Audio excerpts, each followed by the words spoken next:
والصلاة والسلام على أشرف الأنبياء والمرسلين سيدنا ونبينا محمد وعلى آله وأصحابه ومن تمسك بسنته إلى يوم الدين. اللهم لا علم لنا إلا ما علمتنا إنك أنت العليم الحكيم. اللهم علمنا ما ينفعنا وانفعنا بما علمتنا وذكرنا ما نسينا وتب علينا ولوالدينا ولسائر المسلمين في كل مكان. اللهم اجعلنا ممن يستمعون القول فيتبعون أحسنه. لك الحمد كله ولك الشكر كله دائما وأبدا يا أرحم الراحمين. أما بعد، السلام عليكم ورحمة الله وبركاته.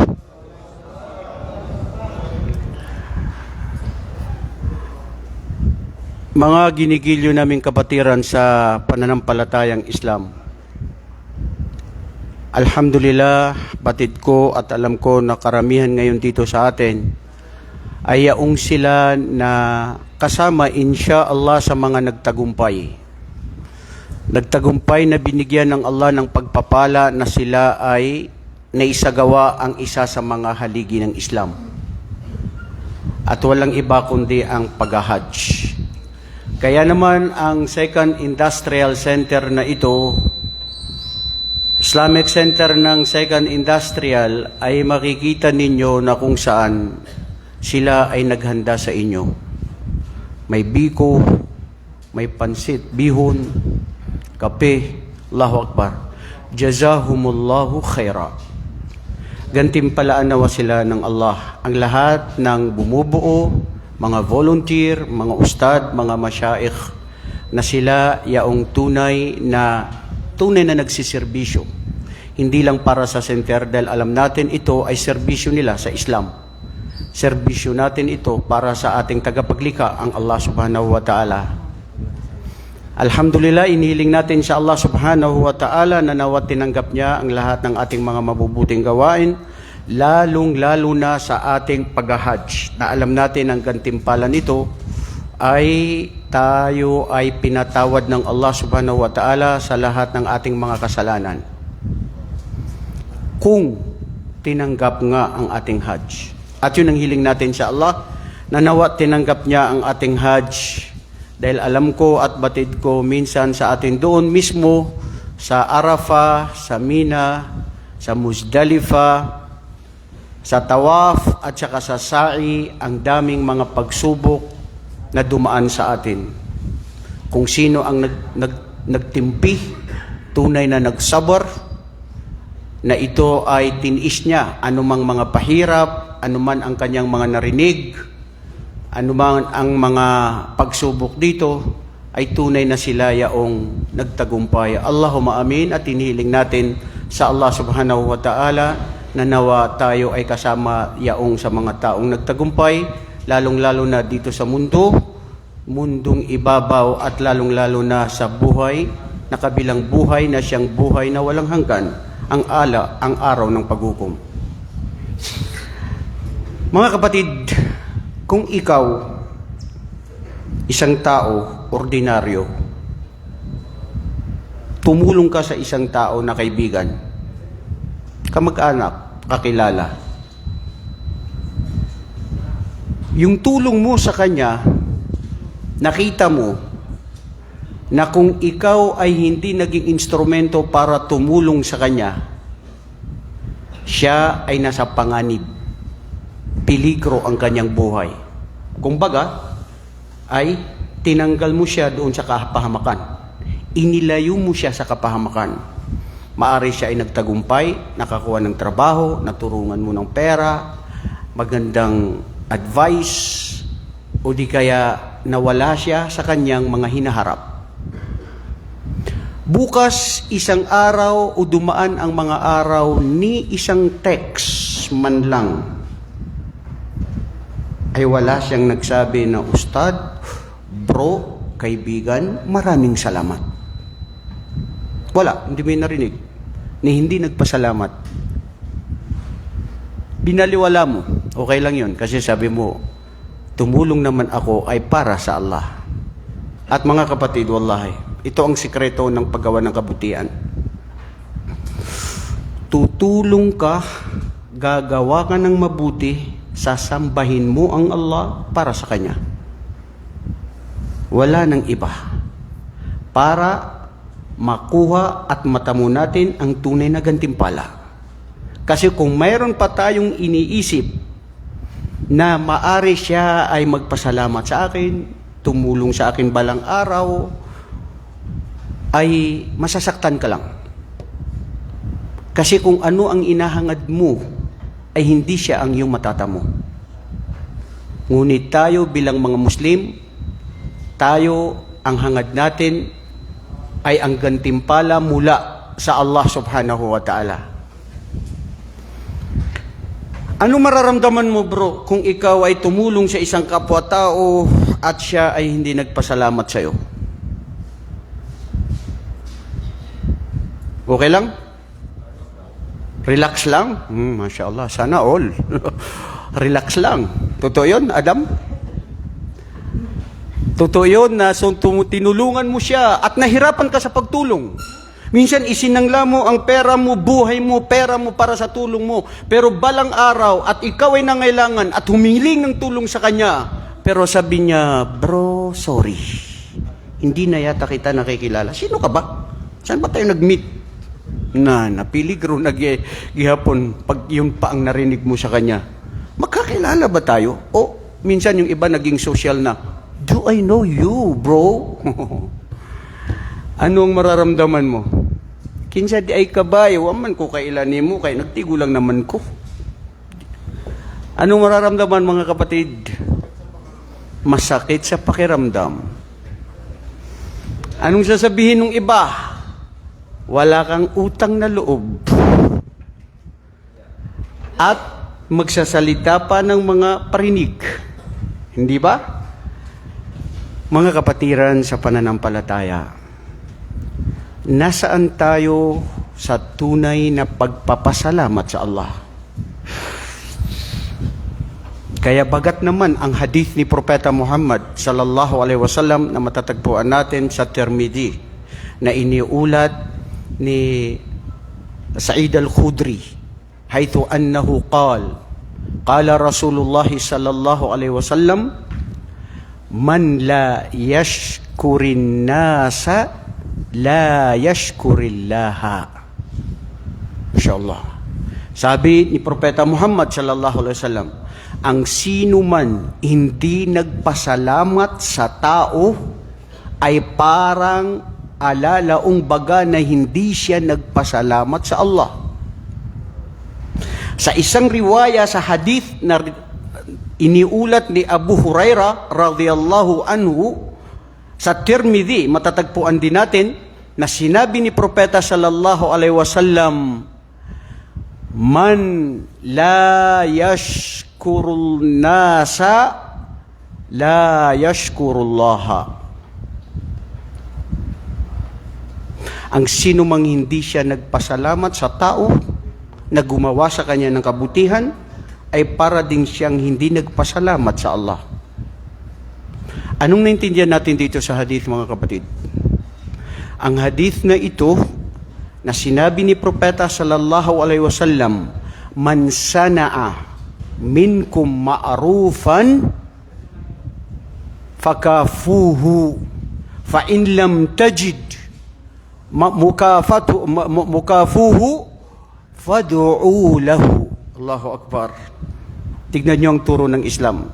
Ang sino mang gumawa sa inyo ng kabutihan, tumulong sa inyo, kayo, sabi ni Propeta sallallahu alaihi wasallam, ay magpasalamat sa kanya o gumawa ng kabutihan bilang ganti sa ginawa niyang kabutihan sa iyo.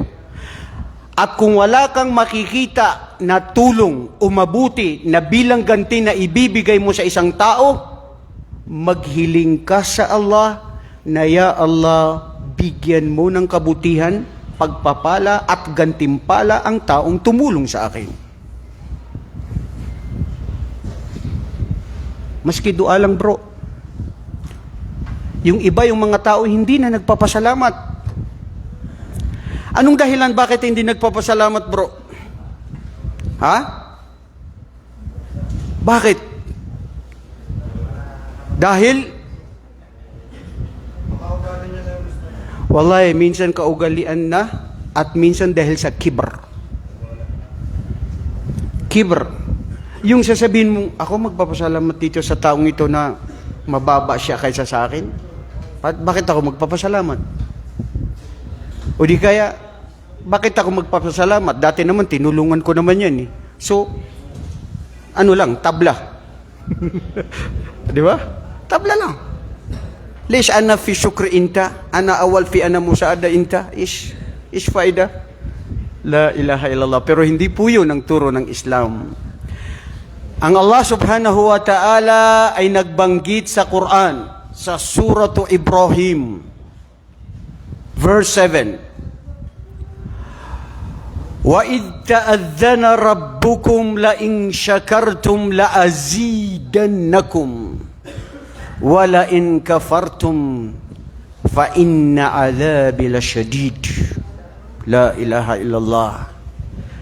Sabi ng Allah subhanahu wa ta'ala at tandaan at banggitin sa kanila, O Muhammad, when your Lord proclaimed that you should be grateful to your Lord, Allah subhanahu wa ta'ala. Why? It is because if you become grateful to Allah, Allah subhanahu wa ta'ala will give you more in His blessings, give you more His favor, if you become grateful to your Lord.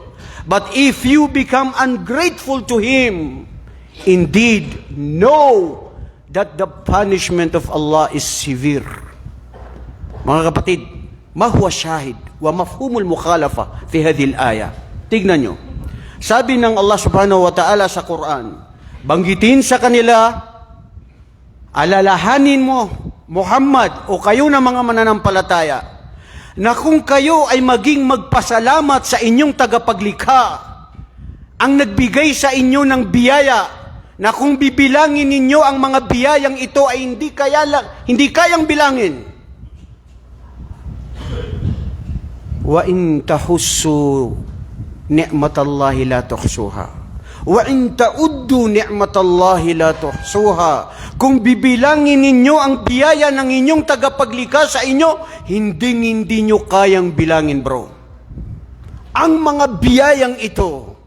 At sinabi ng Allah subhanahu wa ta'ala dito sa Surah Ibrahim, kung sila ay magiging magpasalamat sa Allah, katotohanan, dadagdagan pa namin, pararamihin pa namin ang aming mga biyaya sa kanila. At kung sila ay magtatakwil, kung sila ay tatalikod, kung sila ay hindi magpapasalamat sa Allah subhanahu wa ta'ala, alamin ninyo na ang parusa ng Allah subhanahu wa ta'ala ay matindi ang kanyang parusa. Tandaan mga kapatid, ang mga tao na mga nauna sa mga kasaysayan na binigyan ng Allah ng maraming biyaya sa kanilang lugar, sa kanilang bansa, sa kanilang pamumuhay, tumalikot, hindi nagpasalamat sa Allah at nagpabaya sa anumang mga pinagtuturo at pag-uutos ng Propeta Muhammad at pag-uutos ng Allah, ang naging kapasyahan ng Allah sa kanila ay matinding parusa na hindi kailanman sila makakabalik sa anumang mga biyaya hanggat hindi sila nagbalik loob sa kanilang tagapaglikha. Mga kapatid, ang mauunawaan dito sa aya na ito, kung ikaw ay wala kang utang na loob, Ustad, huwag mo gamitin ng utang na loob, tama.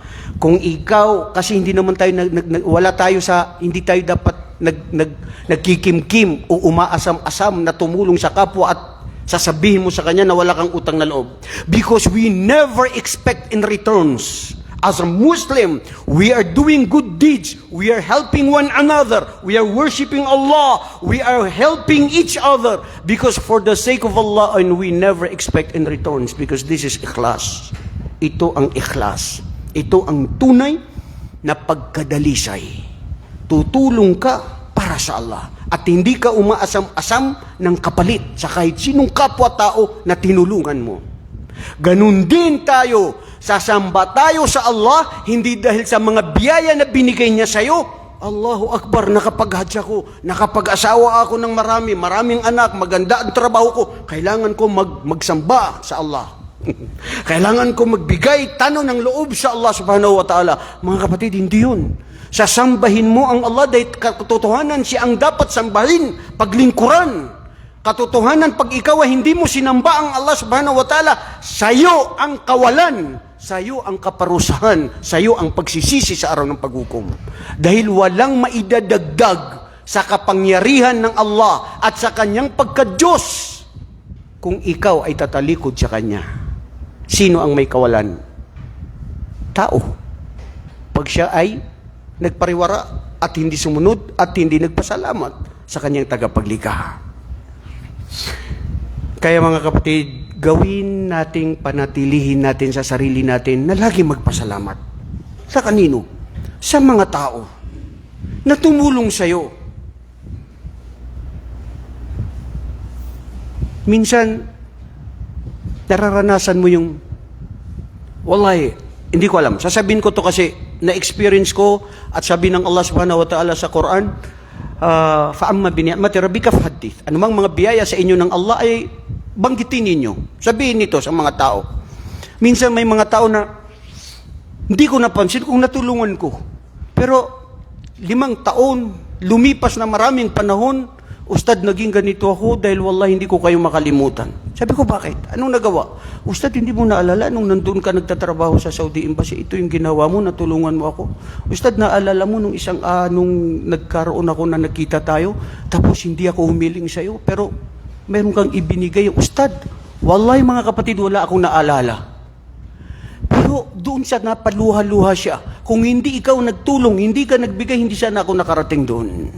Batid nyo ba sa araw ng paghukom, mga kapatid, ang Allah subhanahu wa ta'ala ipapakita niya sa atin ang lahat ng mga mabubuti nating gawain? At hindi mo inaasahan na makikita mo ang mga athar, ang mga bakas ng naitulong mo.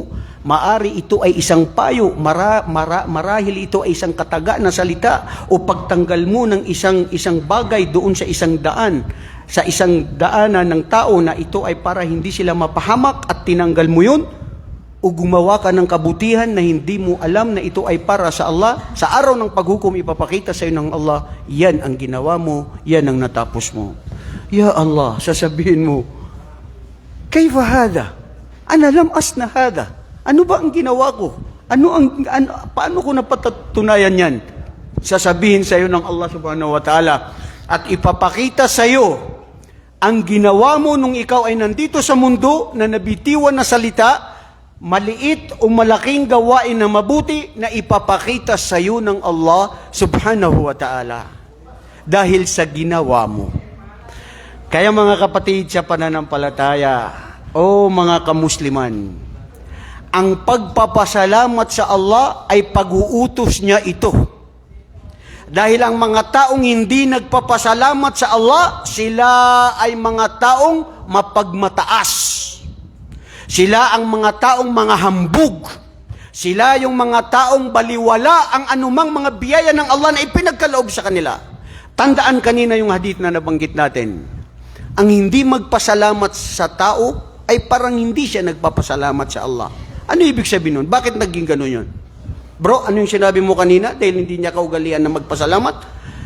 Sabi dito ng mga pantas, kasi kung hindi talaga siya mapasalamat sa tao na gumawa ng kabutihan sa kanya o tumulong sa kanyang Panginoon pa kaya, na minsan hindi mo alam ang biyaya na ipinagkaloob sa iyo ng Allah, pero patuloy ka pa rin gumagawa ng kasalanan, patuloy ka pa rin na nagtatambal sa Allah, patuloy na hindi ka nagdarasal ng 5 beses isang araw, nagtatambal sa Allah, gumagawa ng riba, nagsisina ang mata at ang ating mga tenga, ang paggawa ng mga kasalanan na ito, pero ang biyaya ng Allah sa iyo na tinatamasa mo araw at gabi, tuloy-tuloy pa rin at sanyan dyan na tinatamasa mo. Pero ganun pa rin tayo bilang isang tao na sadyang marupok at mahina at oo nga walang utang na loob. Diba bro? Ma ma'na syukur. Ano ba ibig sabihin ng syukur sa wikang Arabic? Matanong ko ang madlang hujaj. Mashallah, ang dami nang nag-hajj. Kulang pa ito. Ano, Adam, itong mga nag-hajj sa inyo. Ha? Batid ko, more than 200 daw nag-hajj sa inyo. Ha? Mashallah. Halo-halo na yun. La ilaha illallah. Swerte nyo, nag-hajj na kayo, napatawad na kayo sa kasalanan, insyaAllah. At mayroon pang biyaya. La ilaha illallah. Dami ng mga nag-hajj. Allahu Akbar. Pero subhanallah, ang daming pagsubok sa Hajj. May mga narinig ako pati doon sa mga ustad, nag-Hajj kami, hindi ko alam nangyari, nagsagutan, nagkaroon ng mga ganyan, bangayan. Sabi ng Allah, Al-Hajju ashhuru ma'lumat. Ang Hajj na ito ay maliwanag na tanda na alam ito ng mga tao. فَمَنْ فَرَضَ مِنْكُمُ الْحَجَّ فَلَا رَفَثَ وَلَا فُسُوقَ وَلَا جِدَالَ فِي الْحَجِّ. Nabangga lang, kunting salita lang, hindi ka makatulog at yung tainga mo ay parang kinakamot. Ano yun? Hindi ko nagustuhan yung sinabi ng brother. Pagsubok. Diyan, mahal ka ng Allah, sinusubukan. Karamihan sa kanila ay hindi nagpapasalamat sa Allah. Kailan ka lang magpapasalamat sa Allah, bro? Ha? Pag may biyaya na dumating, di ba? Pag nasubukan ka ng matindi, saka ka lang magdudua sa Allah, ya Allah, bakit ako? Bakit hindi siya? Nga naman, unsa akong gibuhat sa akong kinabuhi ron. Yan, nagsimula na yung mga nagbubulong-bulong na sa'yo. Nag-Muslim ka kasi. Yan, tuloy, nagiwalay kayo ng asawa mo. Yung anak mo, yan, nagpariwara na, yan, mapagpagsubok yan. Pero hindi magpapaalis sa atin ang tunay na pananalig sa Allah.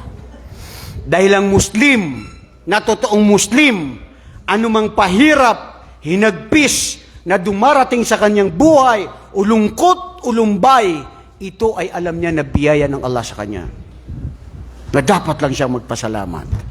Falidhalika qalu ulama asyukru istilahan naw'an.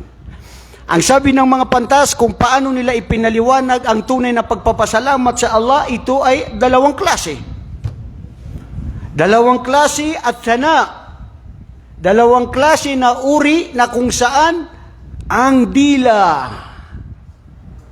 na tumatalima at nagpapasalamat sa Allah subhanahu wa ta'ala sa lahat ng anuman na kanyang ipinagkaloob sa atin. Mga kapatid, tandaan ninyo, ano ang hikma sa Quran? Bakit tayo pag nagdarasal tayo sa Allah subhanahu wa ta'ala, unang kataga after Bismillahirrahmanirrahim sa Quran na pag nagdarasal tayo, mauuna ang ano?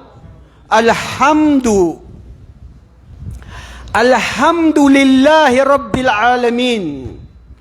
Ang tunay na pagpapasalamat, papuri, luwalhati sa Allah, ang Diyos at Panginoon na nararapat sambahin at purihin, dakilahin na siya ang Panginoon ng sanlibutan. Hindi lang sa mundo.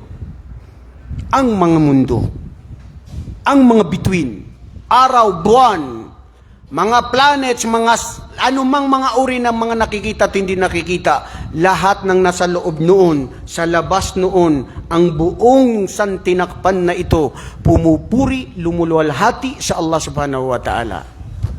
La ilaha illallah Muhammad Rasulullah. Alhamdulillahi ladhi hadana lil Islam. Pangalawa na sinabi nilang papuri o papasalamat sa Allah subhanahu wa ta'ala ay may yashkurul kalbu wal jawarih. Ta'atan lillah fi ma'amar. Ang pagsunod, pagtalima sa ipinag-uutos ng Allah subhanahu wa ta'ala. Kaya bagat naman al-ulama inqassamu asyukru bi thalathati aqsam wa hunaka fi man aqsamahu bi aktharu min dhalik. Walakin iktafayna bihadhihi thalathati anwa. Sabi ng mga pantas, ang uri ng pagpapasalamat sa Allah ay tatlong klase. na nagpapasalamat, na tunay na nagpapasalamat ang tao sa Allah.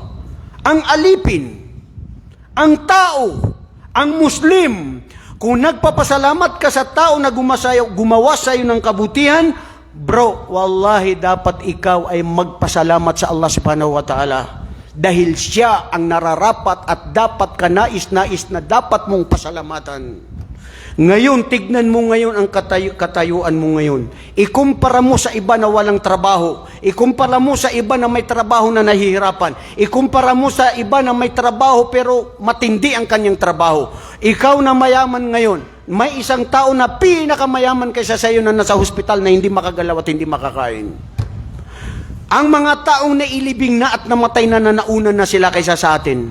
Kung makagising at sila'y babangon muli at mabuhay muli, gagawin lang nila ay magdasal ng 2 rak'a bilang papasalamat at papuri at luwalhati sa Allah subhanahu wa ta'ala. La ilaha illallah Muhammad Rasulullah.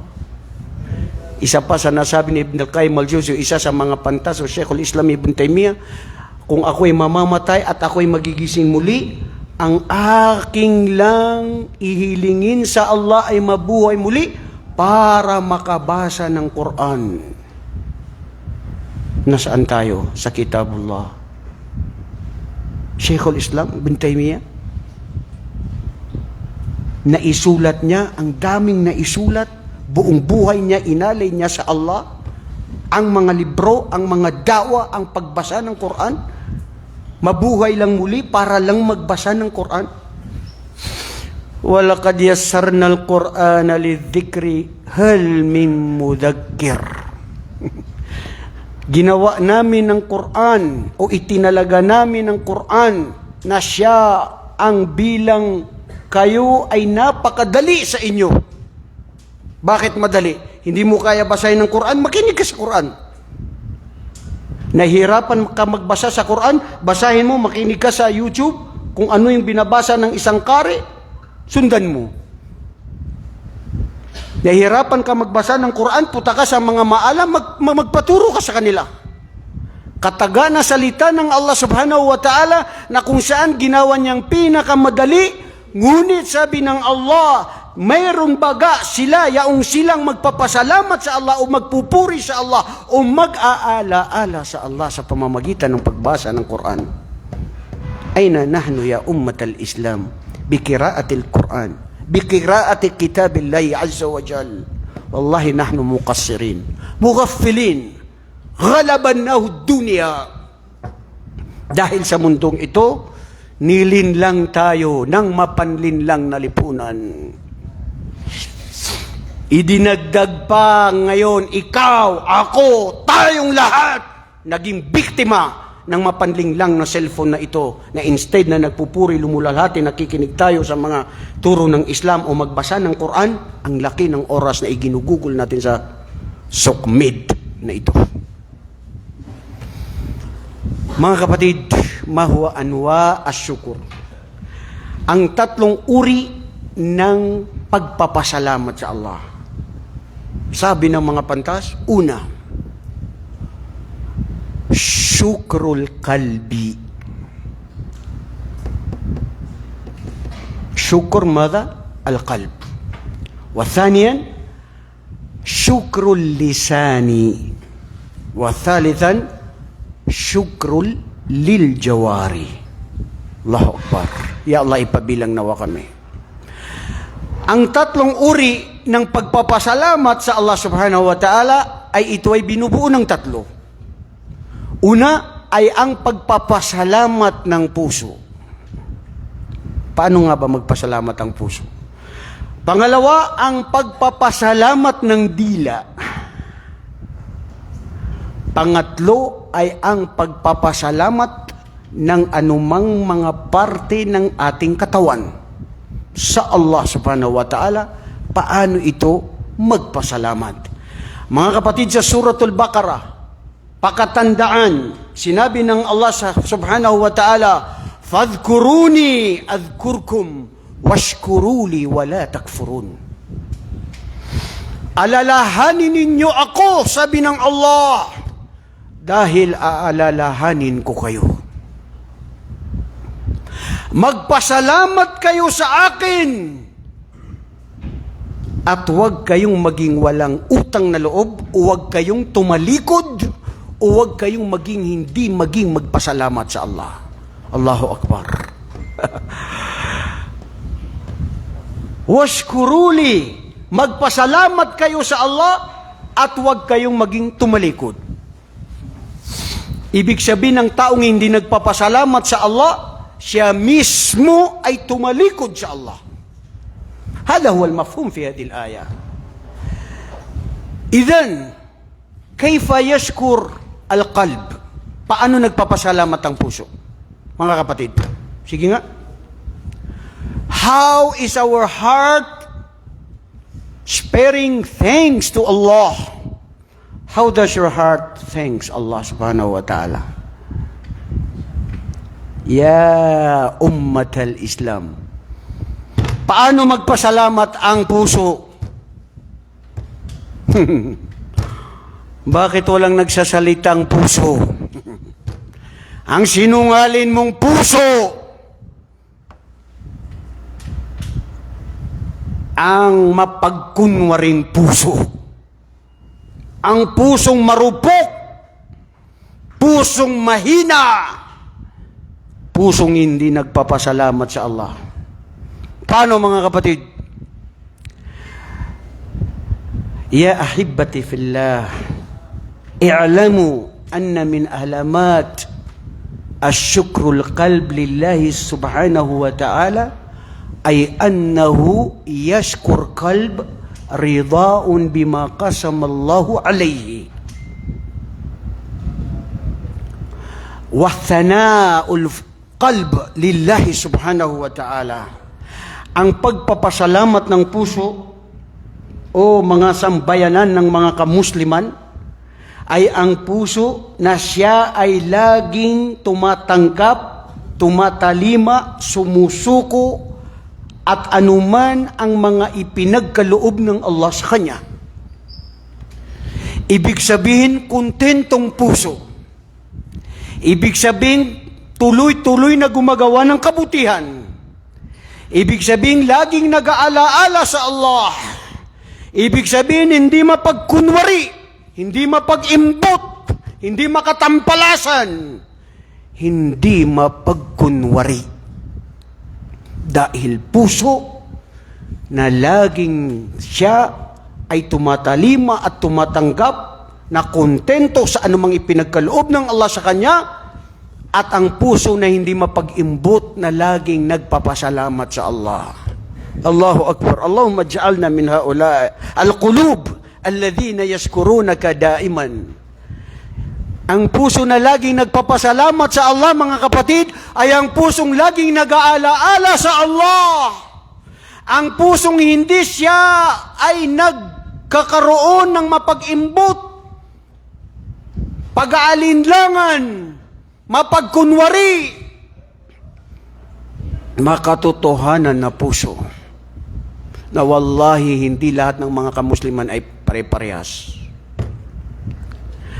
Dahil meron pa ring mga kamusliman naniniwala sa Allah, sa sugo ng Allah, nagdarasal 5 beses isang araw, nagkasakit ang kanyang anak, mahal sa buhay, pinuntahan si albularyo, nag-alay ng manok, tupa, naggumawa ng mga anumang mga ritual, mga kandila, nilagyan pa daw ng asin, luya.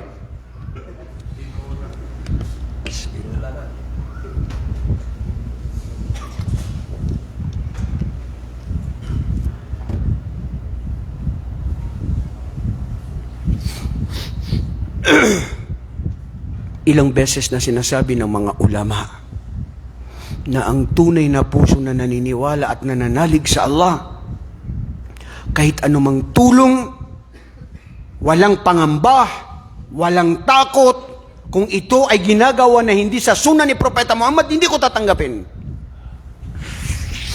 Pero sadyang mga tao na sila ay nag-aalay, sadyang tao na sila ay marupok at mahina, na sila ay kakulangan ng kaalaman o kulang ng pagmamahal sa Allah, sila pa rin ay na nananalig sa kanilang kapwa-tao.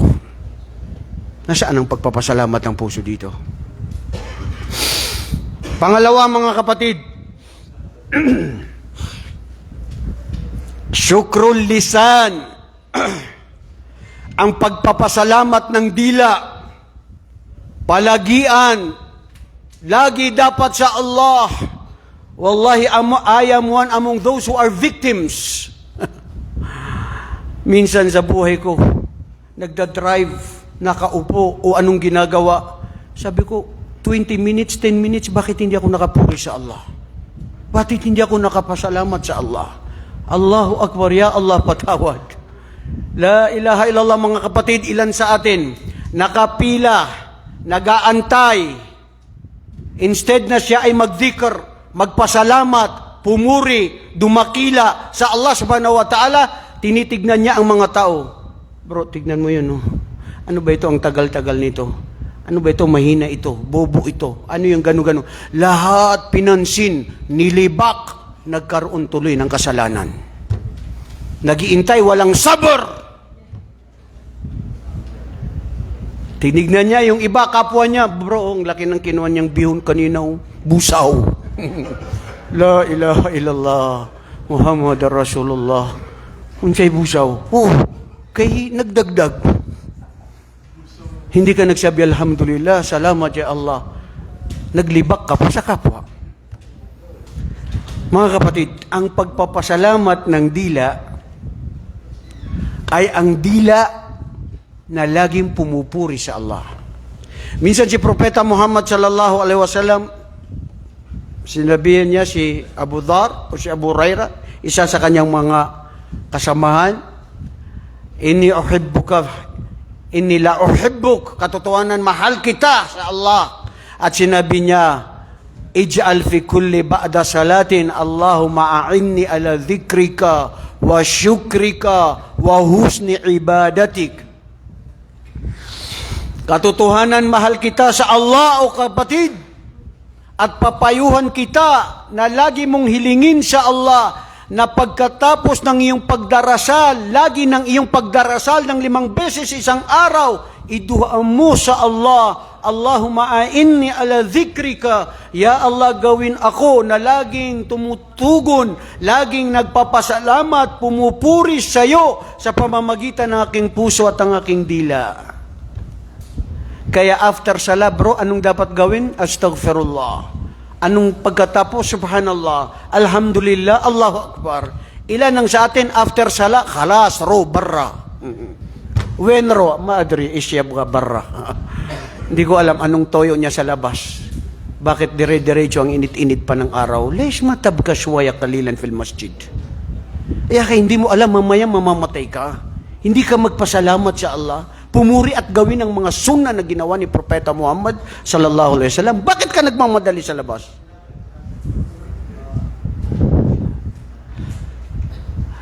Allahumma a'inni ala dhikrika wa syukrika wa husni ibadatik. At laging magpasalamat sa iyo, ya Allah. Maliit man, malaki man, mayroon ka mang binigay, binigyan siya, hindi ako nabigyan, magpapasalamat pa rin ako sa iyo, ya Allah. Bakit?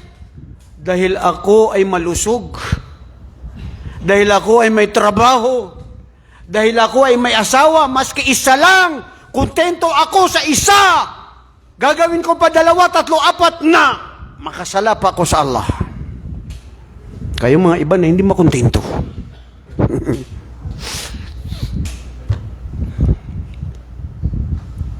Bro, ikaw na mahilig magduwaya, hindi ko binabati ko sa pagduduwaya. Gusto mo? Yalla, sawi. Gusto mo yan eh.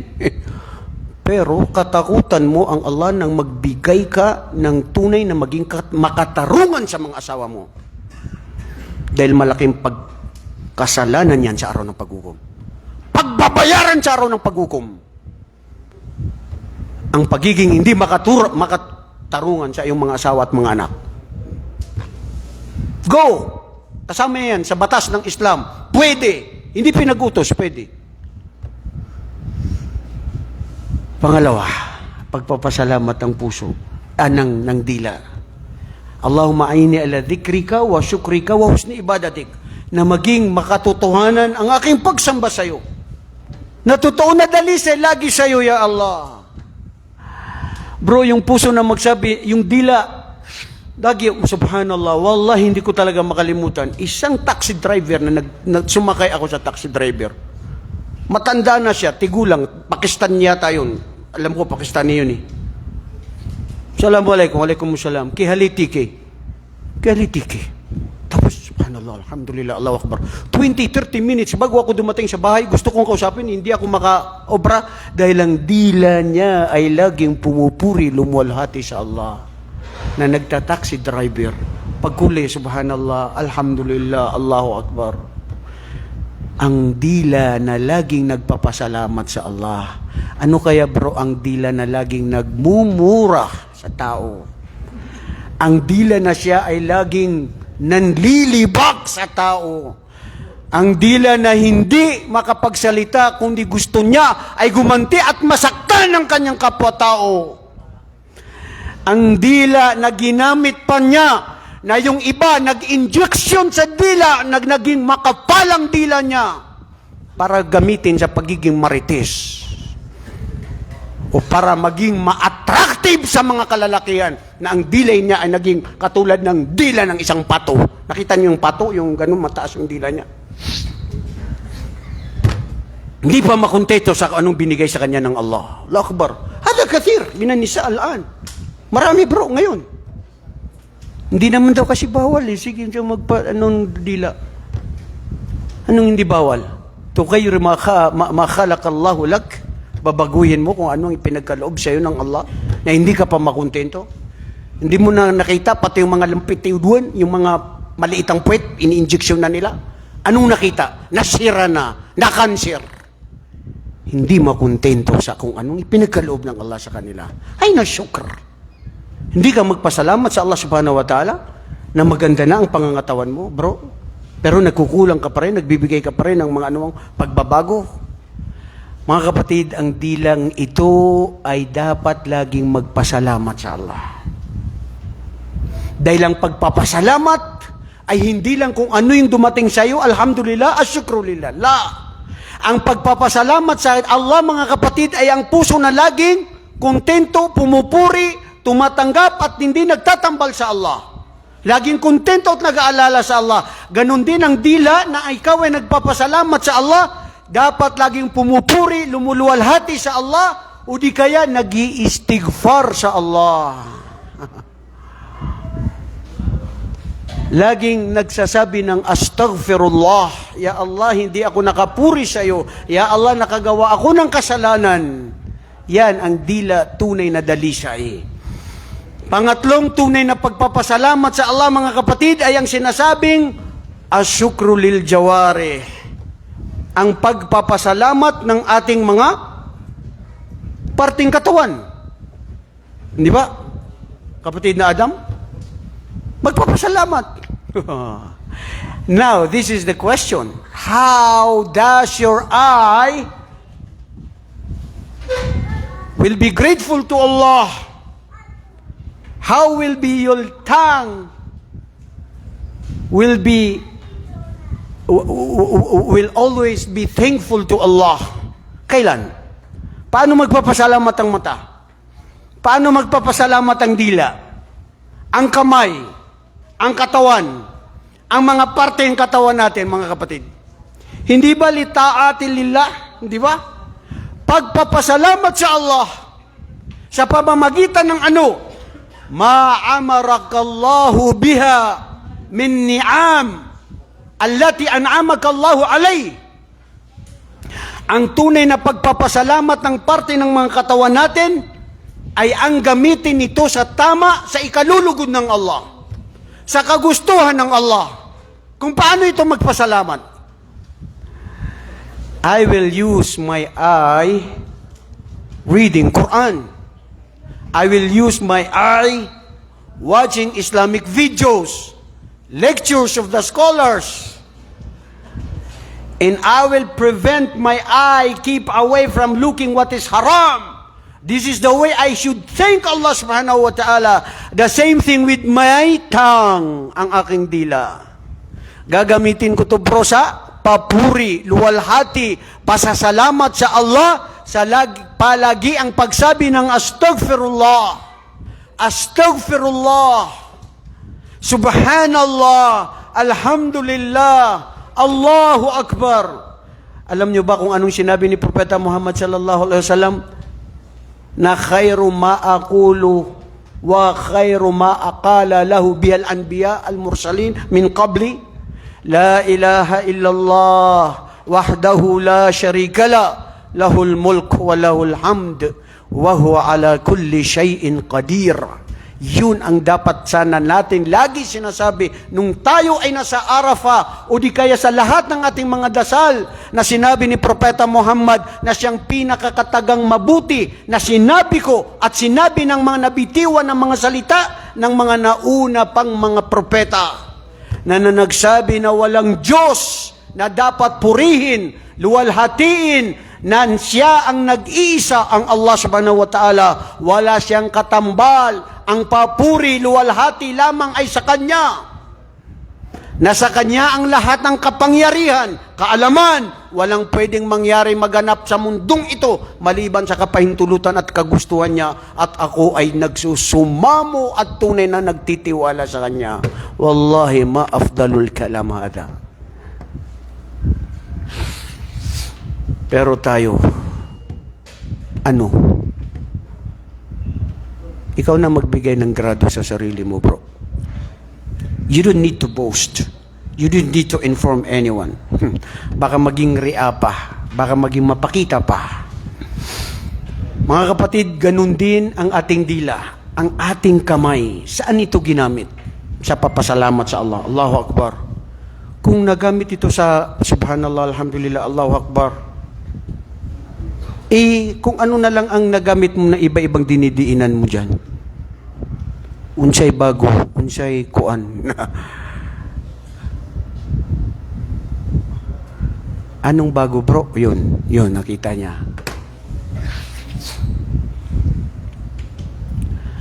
Al-yawma tukallimuhum. Sa araw na yaong kakausapin ng Allah subhanahu wa ta'ala ang ginawa ng dila, mata, at ang mga kamay at paa. Bima kanu yaksibun. Ano ang ginawa nito? Oo, lahat tayo naging biktima ng mapanlinlang lipunan. Naging marupok minsan. Nanood minsan. Napariwara minsan. Pero wag gawing bakit padalian o bakit lagi na lang. Minsan kasi pero ang problema, bakit madalas ang minsan? Ha? Jibu, answer the question. Bakit madalas ang minsan? Bro, bakit madalas ang minsan? Rashid, masarap? Allahu Akbar.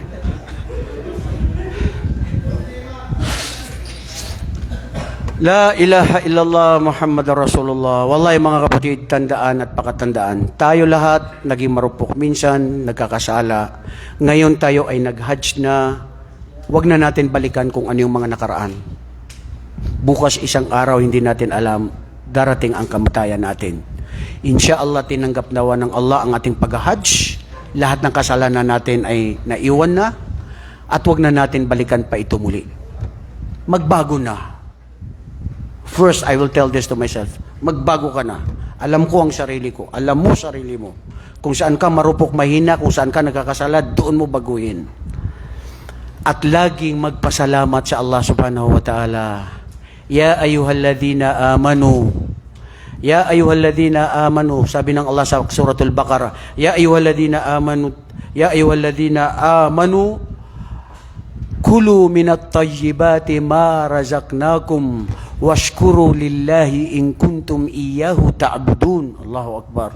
O kayo na mga mananampalataya, kumain kayo sa anumang mga biyaya na mga mabubuti na halal na aming ipinagkaloob sa inyo. Papugay paluwalhati sa Allah. Magpasalamat ka, ya Allah, alhamdulillah, nakakain ako ng biko, maski walang asukal, kunti asukal, nakakain ako ng bihon. Ya Allah, alhamdulillah. Lahat, bro. Si Propeta sallallahu alaihi wasallam, ma taqaddama min dhanbi wa ma ta'akhkhar, ghafara Allahu la yawmin al-yawm yusalli laylan wa zawjatu Aisha radhiyallahu anha taraha annahu yuqimu salah. Isang gabi na si Propeta sallallahu alaihi wasallam nagtatahajjud, nagsusujud, umiiyak sa Allah hanggat nakikita na ang bakas sa kanyang mga paa. Dito sa kanyang mga tuhod, ang kanyang pagsujud, pagpapasalamat, papuri sa Allah. Nang tuwing gabi na ginagawa niya, sabi ni Aisha, Ya Rasulullah, pinatawad ka ng Allah sa iyong kasalanan sa nakaraan at hindi pa dumating ng mga kasalanan. Isa kang propetang huling propeta. At ito pa ang ginagawa mo na nag-aalay na laging pumupuri, lumuwalhati at nagsusujud at nagdarasal ng tahajjud sa gabi. Sinabi ni Propeta sallallahu alaihi wasallam, Ya Aisha, afala akuna abdan shakura? Hindi ba ako ay maging katulad ng isang alipin na laging pumupuri, lumuwalhati at laging nagpapasalamat sa Allah? Bro, kung si Propeta Muhammad ay laging nagpapasalamat sa Allah, tayo pa kaya? Mga kapatid, ang pinakaala, dito natin huli itong ating talakayan patungkol sa pagpapasalamat sa Allah. Sinabi ni Ibn al-Qayyim al-Jawzi ang tatlong uri na kung saan paano natin ipapakita ang tunay na pagpapasalamat sa Allah. Una, may mga tao hunaka nafarun yaskuru rabbahu faqat lima yuhibbu. May mga tao, grupong mga tao na nagpapasalamat lamang sila sa Allah pag sila ay may mga gustong ipasalamat sa Allah na dumating sa kanila na biyaya. Subhanallah. Nagpapasalamat lang kung kailan nila gusto. Oh, ya Allah, alhamdulillah, yung hiniling ko sa inyo sa Arafah na tumaas ang posisyon ko, alhamdulillah, tinanggap nyo. Doon lang sila nagpapasalamat sa oras na yun. Wa hunaka fi ba'di nas yashkur rabbahu subhanahu wa ta'ala fi qalbihi bima annahu asabahu minal masaib wa minal balwa, minal balawa.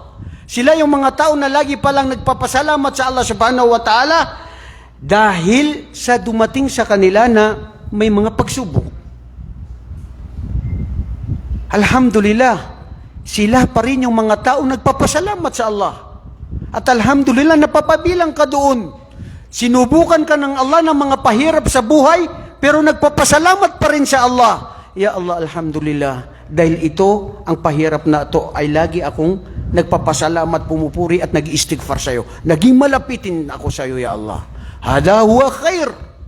Pero ang tunay, wa'a'la'u minasyukur, na pinakamataas na timbangan ng tao na tunay, na lagi ang nagpapasalamat sa Allah, maging may dumating na biyaya o pagsubok o anuman na dumating sa kanya, ay laging kontento, pumupuri, lumuwalhati sa Allah subhanahu wa ta'ala. وَالذَّاكِرِينَ Allah. Sila yung yaong laging nagpapasalamat at pumupuri sa Allah subhanahu wa ta'ala.